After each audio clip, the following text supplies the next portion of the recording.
So ఇప్పుడే మనం చూసుకున్నట్లయితే సీఎం చంద్రబాబు గారు రైతులకు సంబంధించి కీలక మీటింగ్ అయితే పెట్టారు.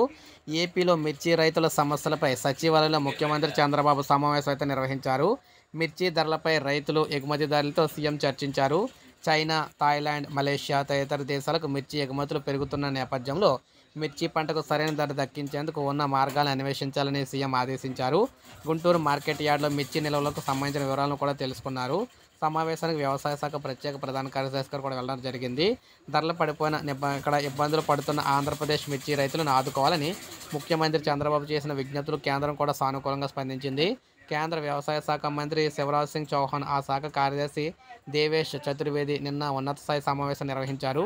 ఇందులో ప్రధానంగా మార్కెట్ ఇంటర్వెన్షన్ స్కీమ్ కింద కొనుగోలు చేసిన మార్కెట్ ధర, సాగు ఖర్చుకు మధ్య ఉన్న తేడాను కేంద్రం అయితే చెల్లించబోతుందన్నమాట.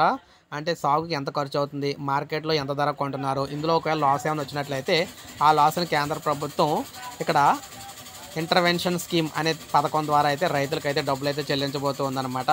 సరుకు గరిష్ట పరిమితిని 20% నుంచి 75% అయితే పెంచారు. మిర్చి సాగు వ్యయాన్ని ఐకార్ నిర్ణయించిన ధర ప్రకారం కాకుండా ఏపీ ప్రభుత్వం ఖరారు చేసిన 11,600 పరిగణలోకి అయితే తీసుకోవడం, ఎగుమతులకు ఉన్న అడ్డంకులను తొలగించడంపైన చర్చించారు.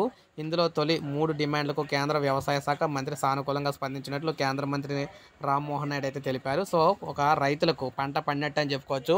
ఎందుకంటే రాష్ట్ర ప్రభుత్వం నిర్ణయించిన ధరకి అక్కడ అమ్మే రైతులకి తక్కువగానే వచ్చినట్లయితే ఆ డబ్బునంతా కూడా కేంద్ర ప్రభుత్వం ఇంటర్వెన్షన్ స్కీమ్ కింద అయితే ఇవ్వబోతుంది అనమాట రైతులందరికీ. ఇది ఒక గుడ్ న్యూస్ అని చెప్పొచ్చు. ఒక లైక్ చేయండి, సబ్స్క్రైబ్ చేసుకోండి, మన ఛానల్ సబ్స్క్రైబ్ చేసుకోండి.